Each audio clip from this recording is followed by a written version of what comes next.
To change our behavior, we have to change how we feel about our behavior. To change how we feel about our behavior, we have to change perception of what we're understanding is going on. To change that perception, we have to change the belief. If we want to change our world, we change our beliefs. Welcome to the My Future Business Show, where we get you in front of your best audience and keep you there. Not only are we interviewing the biggest names in business to help you become even more successful, we're inviting you to book your spot on the show to help you grow your business. So at the end of the call, make sure you fill in the interview application form at myfuturebusiness.com/interviews. Welcome back to the My Future Business Show. My name is Rick Nusky. I am your host, and as always, thank you very much for supporting the show.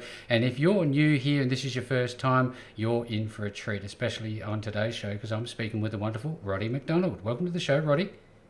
Thanks, Rick. Yes, and terrific to be here. I'm really excited. I've been looking forward to this. This is an absolute pleasure of mine. I've certainly been checking out your background. There's a lot to share about your story, and in such a short amount of time, I've got so much to talk about. But for context, I'm going to share with the audience that we're going to talk about how to be the hero of your life, career, and business, and how living from your inner hero will unlock your creativity and create a life of impact. Now, we can unpack that in bit by bit, because there's certainly a lot involved in that. But before we do, it's customary for me to learn more about you. So I'm wondering if you could share with us where you're calling in from today, Roddey.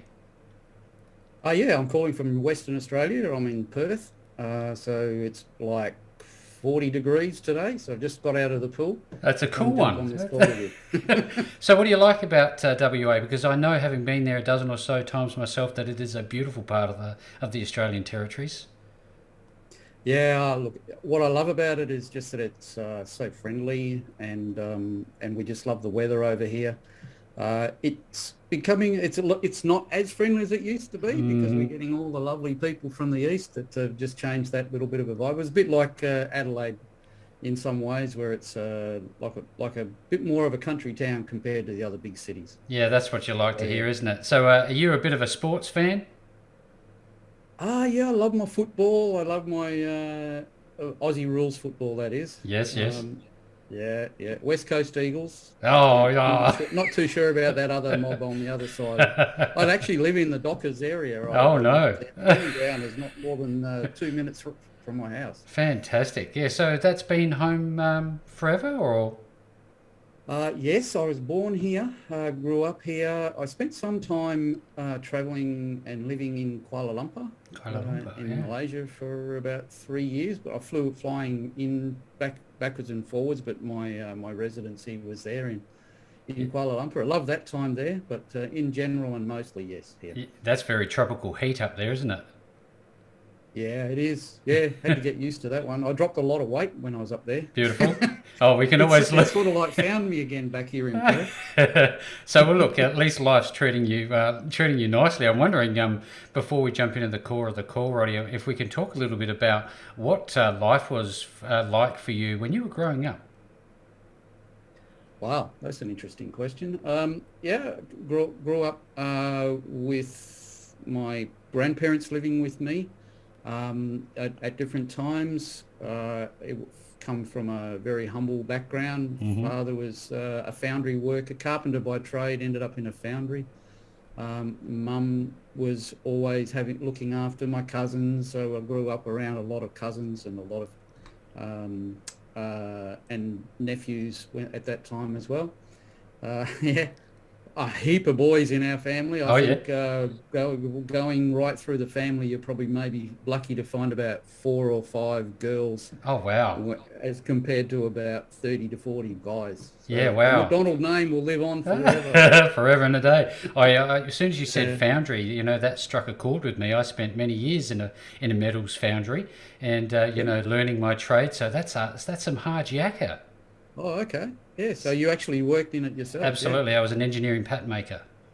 Oh, yeah. Well, that was Dad was making the dies the dies and everything from the patents. Yeah, wow. Yeah, no, he's you can tell that he's a hard worker, because you have to work hard to get anywhere in that sort of game. That's for sure and certain. Now, do you have any downtime for yourself? Yeah, I do actually, especially at the moment. The last couple of years, there's been a lot of downtime. Too much, one would suggest. No, it is. We've got a caravan, and so a lot of my work I do from home. So we travel in our caravan up and down the coast of Western Australia. Yeah, hard So life. quite often I actually just work from the van. So Yeah, it's a great lovely. life. Yeah, Yeah. no, well, at least Back you home at can the moment though. at least you can do that. You know, you can get around and enjoy yourself a bit. So when you're out and about, do you like to enjoy entertainment of any kind? I'm more fishing, just sitting and relaxing, watching the sunsets, things like that. It's more like that. Very nice, you Yeah. know, and that's the thing. I often like to ask Roddy if it's important for you to take a breather and just take in the success that you've experienced in life. How important is that, do you think? But absolutely, totally, and it's important. I mean, without taking in the successes that you've uh, rewards that you've actually made, that's the whole reason and the whole purpose. And as we're going to talk about in a little while, is actually finding a real presence for yourself. So being driven and doing things in other ways and around in life and running around doing things is not being yourself and not being present. So Yeah. I love watching the sunset, sitting at the beach, listening to the waves. We love being in nature, Hmm. just sitting there listening to the birds. So it's a recharging thing. In fact, when I get out of the city, Rick, it's like the air's open and I just it's just feels so different. So And you it's a become you beautiful again, thing. don't you? Yeah, well, more of you. You sort of hear things differently. It's almost like the sound waves have got rid of, and all the Wi-Fi waves have gone, and you're just part of nature. And yeah, Oh, being in nature, I mean, that's who we are. We actually are part of nature. So absolutely. connecting ourselves and grounding ourselves that way, it's I'm a big bird really fan myself. I love the blue wrens. I don't know if you have any oh, particular okay. likes, but you know, it's a beautiful thing, and isn't it? Either early morning or late afternoon, listening to the birds and just taking a deep breath. Yeah, yeah. We've got a favourite spot in the hills down south of near Margaret River, down that sort of a way. And they have a lot of little blue wrens down there. One Oh wow! particular place, it's just like there's 30, 40 of them just floating around Oh, in the bushes. So I'll yeah. be lucky to see one now and then. We get a lot of Yeah. kookaburras. Margaret I got a Rivers. friend who actually is a photographer. He takes photos of wrens and he posts them on Wednesdays and he calls it, and he always says, "Happy Wrens Day, everybody." Well, it's funny that you should say that because you know we're going to talk about the name Hump Day, and I often used to listen to a radio station, and every Wednesday for some reason they call it Hump Day, and I'm sure you have a different take and reasoning behind why you've called it that. So, before we do that, let's talk about your education and professional leadership background. Would you mind sharing? Yeah, sure. My education was fairly. I was always a good student. I always got good grades with Hmm. everything that I did. I was highly competitive in football and in sports. In running, I achieved a lot in that area. So that competitive nature really drove me through a lot of my life. And leaving school, I just sort of took my time. I didn't really know what I was going to do. I just went from clerical work to different clerical work. Ended up in law, did a bit of law study, and actually quite love law. Hmm. In reading regulations and reading contracts, all that type of legal work, Yep. and that's actually worked with me for quite a bit of my work over life. Yeah, ended up in the airlines at Qantas. Worked for there for in worked my way up to middle management with in Perth. They wanted me to go somewhere else and go over to Sydney and go further, but You know what? You just even back touched on. then, I think I was trying to be myself and carve my own path. So, and I said, no, that's not what I want to do. You might be what you want to do, but that's not what I want to do. You have a story to tell. I know that you went into leadership, but you always felt like a bit of an imposter. Tell us about that and why you felt that way. How long have we got? Was it As long as we need. I need all the the imposter juice. was? Yeah, the imposter was pretty big in my life. It's like you just want to be someone, and that was what it was I was really driving to, I mentioned, and you asked the question, what was it like growing up, and it was Mm. a humble beginnings. And I remember sitting having a conversation with my sister when I was about 15 or 16, and nothing against my parents because they're beautiful people, but Yep. I just said I'm not going to end up like they are. And it Mm-hmm. was like that decision, and I never realized, but that decision drove a lot of things in my life for many, many years. And so I was a very driven person. I used to make sure that I was doing whatever I could to be successful, what I called successful. Mm-hmm. But the thing was, uh, Rick, is that when you've got that sort of a drive and that sort of a desire, you don't realize what it is that's actually motivating you and what's driving you. And for me, it was that to get the success, I was using my personality, I thought I was actually pretty good back then as well as far as looks. And I was pretty clever at being able to pick things up really quickly. So those were the things that I would use to make sure that people liked me Mm-hmm. and to make sure that I could actually get what I wanted from people, from jobs, and it worked Yep. for a Yep. time. It really did work. But there was always something nagging in the back of my head, and it was like this little guy sitting on my shoulder saying, I hope they don't find out who you really are. and they're going to find out soon, Macca. Yeah, like So, the and good it was devil and the like bad that devil. for a long time. I just felt like, God, I might be able to get away with this, and it was the thing that was driving. And so it wasn't until I had a spiritual uh, change. I was becoming really, really unhappy with how I was doing this, and I was starting to be aware more and more of it. That I then turned inward and found that there was another person in there. It was almost like sitting at a play, looking at a stage and seeing this guy who's created this persona for himself and acting out all this stuff, and he's Rod McDonald, but the real Roddey McDonald was actually sitting back here watching it and going, why is he doing all that crap? Ah, yeah, yeah. Like you're So playing out that the was actor. that was where the imposter got to. So, and I didn't like being an imposter anymore. Tell me So something, Roddy. When you yep. dropped that persona and you forgot about the avatar and you slipped into your real self, as it were, did you feel a weight fall off of you?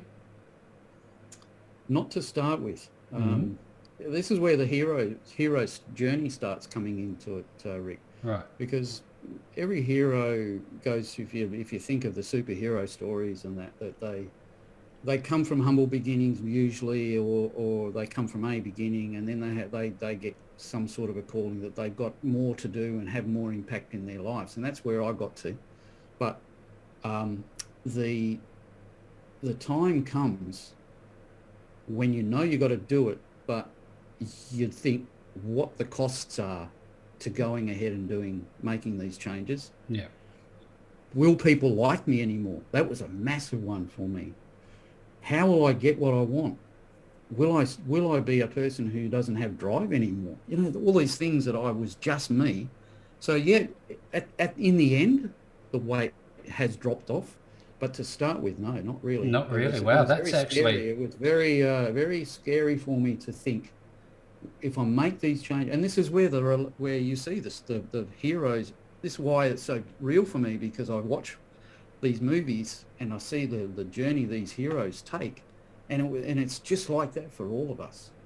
You end up in a leadership role, and you're supposed to be leading these teams, but the imposters sitting on your shoulders saying, "Who do you think you are to lead these people? You know, you can't even connect with your wife at home, or yeah. your children are running amok. You know, and then you come to work and you try to be this all great hero. So, but And you you don't know any different. So, and I can see that, yes, eventually, eventually it did turn it, but it wasn't an instantaneous transformation, which was quite shocking to realise. I thought it would have been, like you make that decision, the next moment everything's, good because my psychology or the mindset's changed. But with mindset, how much of a part does that play in this?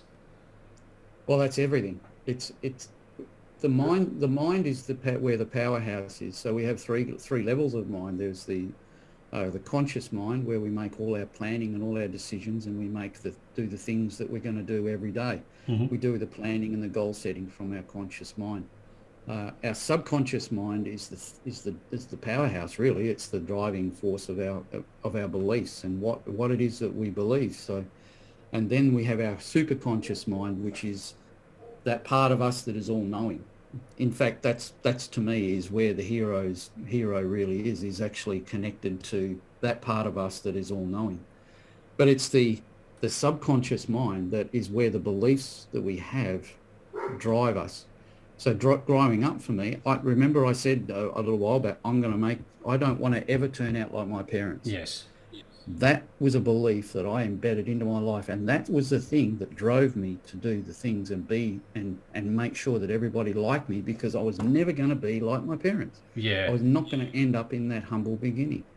And so when I came to this, when I started working through all of this and becoming clear on psychotherapy and how to think correctly and understanding energy psychology, where the energy that we have that comes and affects our behavior. So if you work backwards, if you say we want to change our behavior, to change our behavior, we have to change how we feel about our behavior. To change how we feel about our behavior, we have to change the belief and the perception of what we're understanding is going on. To change that perception, we have to change the belief. So it's like a process, a chain reaction. So starting with our beliefs drive everything about what we do. And if we want to change our world, we change our beliefs. You change your beliefs, and it's a knock-on effect, isn't it? Now, you touched on the word therapy. I'm wondering if you could share your experience with Bowen therapy in particular. Didn't think you were going to ask about that one. That's an interesting question.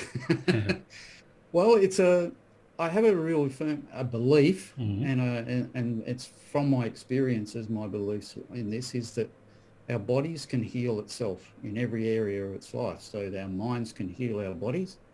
And Bowen therapy, when I first went into it, I actually realized the practitioner, all he does is a couple of moves and sits back and waits, and he allows the body to make the adjustments. Really?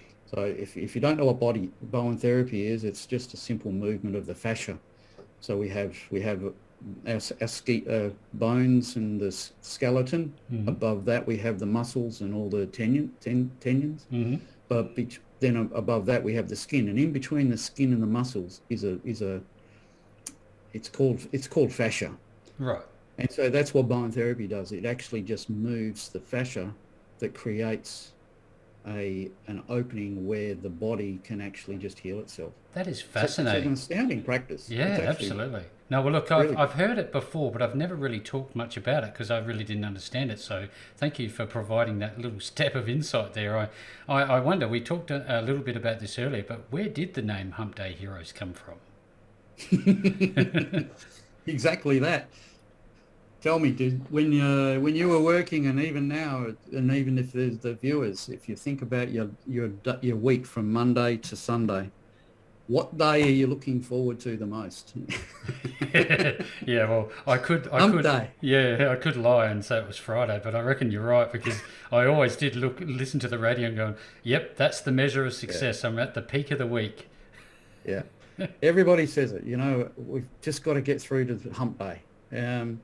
For myself and my son, because I'm in practice with my son. Yes, tell us about that. Tell us about what it's like to work with your son. That's amazing. I love it. Yeah. He got me into this. Is his name David? Alex. My apologies. Yep. I call him Alchemo. That's his superhero name. And what's his superhero power?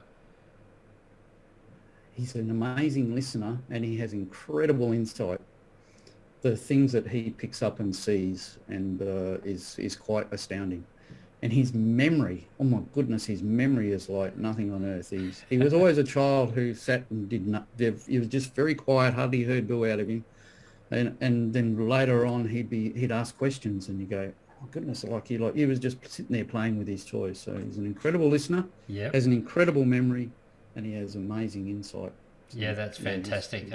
You don't often hear. Well, you do sometimes hear about father-son combos in business, and sometimes there's a struggle. But I think you've got a really good dynamic going on there. So congratulations for that. I see you're on the website there. You can just tell you got a really strong bond, and I think that's everything. Having two sons myself. Now, if I'm a leader and I'm an imposter, I'm just using a bit of a fake case study here, and that's me. I go to work and I know, what, this imposter's sitting on my shoulder, like we talked about, Roddey. How can I unlearn the things that I've learned so that I do feel more confident in myself and I reclaim my inner hero? What is the process that you would take me through? I love the words you used. You've obviously really read what we were doing there. Mm-hmm. It's about reclaiming the hero, the within. Look, the most people, everybody has a hero, and everybody within themselves. We're born with stupendous promise of staggering potential within of us all, and we have this greatness, and so it's actually really always there. But where we feel like we're an imposter is because we've actually got all these other voices going on in our head most of the day. We're actually trying to emulate someone else. When you don't know who you are, you actually try to emulate other people, or you've role modeled someone else to do something this, and this. Mm-hmm. You might have a leader who's actually trying to push you to be more like him because that's what he wants in his team. So to really start becoming more of your own person, it takes you to become far more present. And we've got a beautiful saying, and it was actually not mine. I heard it from a guy by the name of Jim Quick, and who's a super reader sort of a guy. He's a hero in his own right. Mm-hmm. But he said, to have a powerful presence, you need to be powerfully present. And to me, it's about that. It's about becoming really, really powerfully present in yourself. And to do that, it means when you do that, it means all the other people's programmings, other people's energies, other people's ideas, their opinions, the way that they live their lives, their successes, that we take on in our journey to try and be a success for ourselves. We think that's the right way to. Heck, Rick, what about the marketing? Just even the way that marketing and the TV pushes us now. We become so confused about needing to be someone else or do someone else's way. If you're going to be successful, follow me and do my way. Well, we say, hang on a minute. You have the superconscious person living inside you. The superconscious is the person who knows everything. You have all the wisdom, the knowledge, and the superpowers within yourself that just don't realize it and just don't turn inward for it. Do you remember So a the time, more Roddey? that you have you in your life, the less you have of everyone else in your life. You made me think about growing up. I remember a time, I'm maybe sure you do, that there wasn't this influence of social media, there wasn't mobile phones, and you created your own destiny as a child. That seems to be suppressed nowadays, doesn't it? It's wrong for you to have a point of view, almost. What do you think of that? Yeah, that's right. So you suppress your own voice because everybody's got an opinion out there. There's no more reporting of things. It's actually just everybody's opinion, and whoever speaks the loudest, whatever group speaks the loudest, they're the ones that actually get heard and get listened to the most. But that's where we come. And this is a part of becoming powerfully present, is actually knowing your own personal power. I mean, imagine if you actually had a belief, I am strong and know who I am, and I am happy to speak my truth. Imagine if you had that sort of a belief that you just lived. You didn't have to think about it. You didn't have to force it. You just lived it, as opposed to a subconscious belief that every time I speak, I get shot down, or my voice doesn't matter. So as a leader, if that's how it is, you're going to get up and actually speak with fear and trepidation, or you speak in a way that is where people are just going to override you, or they're just going to look at you and think, well, who are you trying to fool with this? Or politically correct, where you curb your real feelings about a topic. Yeah, correct. And there's a really cool guy to follow if you want to see someone in Absolutely. action, and that's a guy by the name of Chris Voss, Chris who's Voss. a ex-FBI negotiator, Hmm. terrorist negotiator, and the way he speaks, he completely turns around people who are aggressive and who are really pushing against the norm. Hmm. So I think it's just learning skills to be able to think through things. But for me, it's because I was actually not someone who enjoyed conflict. No. If you've got a belief that I've got to actually make everybody like me, there's no way in the world I'm going to have conflict with someone. So I'm going to shy away and just go, oh yeah, Yeah. okay, yeah, and then Yep. try and turn it around. So I've had to do a lot of work on myself in this area, Mm. and now I've actually found my own voice, and I'm comfortable speaking it. I choose my battles in times. Of It's not course. like I go in there with all guns blazing and I'm aggressive, because that's not what it's about. No. But it's knowing and having a boundary that within my little boundary, I am 100% myself, and outside that boundary, the whole world can be 100% themselves. So when you talk about mantras and positive affirmations and daily affirmations and that sort of thing, is that something that you would teach the people that you work with?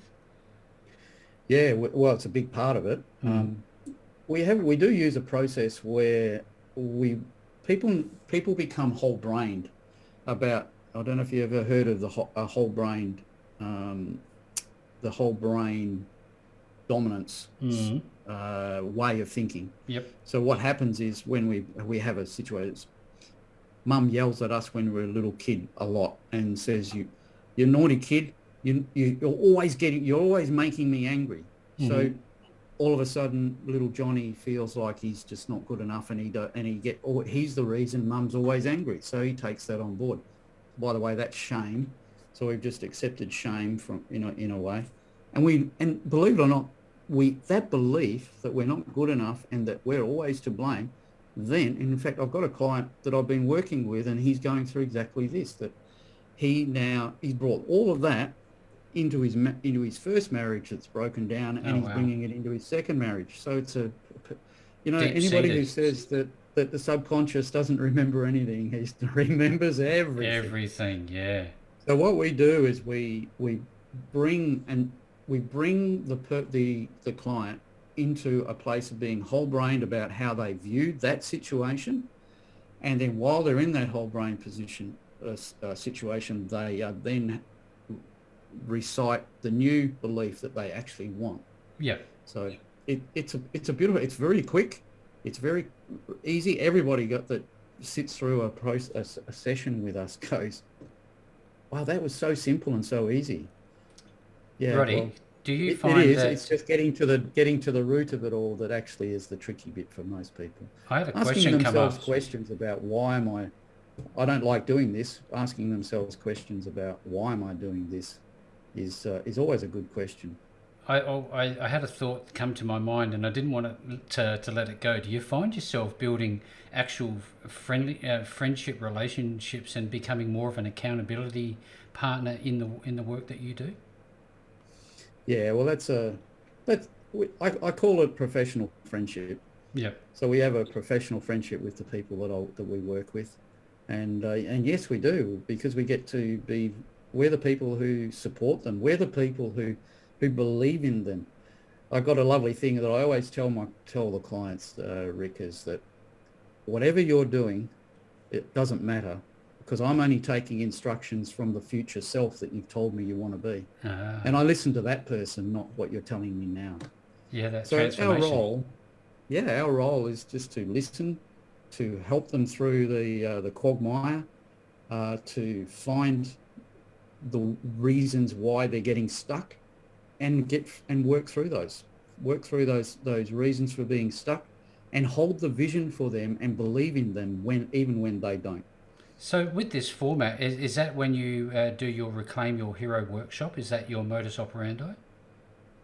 That was the Reclaim the workshop. We actually was a tester, to be Right. honest, Yep. because we wanted to find out where people sat with the villains that they might come up against. So, and that was what the workshop was all about, was actually understanding, hang on a minute, I have a hero within and I want to go on that journey, but I've got all these blockages, and we played around that there's a Mr. Right as a villain. Always need to be right. And if I'm not right, I've got to be right because I don't like being wrong. And there's always reasons behind that as well, and beliefs. There was Mr. Never. I'm never going to do that again. And I get stuck in there. So because I'm never going to do that again, I'm never going to be like my parents, for instance, like I just said earlier on. And that stayed with me, and it stopped me from actually being able to move forward because I was always reverting back to that. And that's where, so there was Mr. Right, Mr. Never, Mr. Perfectionist. Oh yes. Had to be everything had to be perfect. So these were the villains. So in superhero language and stories, you see the superhero deciding to go forward and go off and use his powers and actually do something to save his victims. But he meets encounters all these villains along the way, and these are the villains that are trying to stop the hero from making it through his journey. So that was what we were playing around with, and it was great. We didn't have a lot of people come onto it, but we were happy with that because it was about trialing it. And the people that came on it, they had some pretty amazing shifts, so we were blown away by it. You've learned something. Yeah, we have a mind to actually do that again, Rick. Yeah, that's a great story. Thank you very much for sharing the things that you've learned along the way. Now, I'm a big fan of building community that relates to the things you do. You've got what you've called the safe zone. Tell us a little bit about that. Well, every hero goes back into his lair, if you like.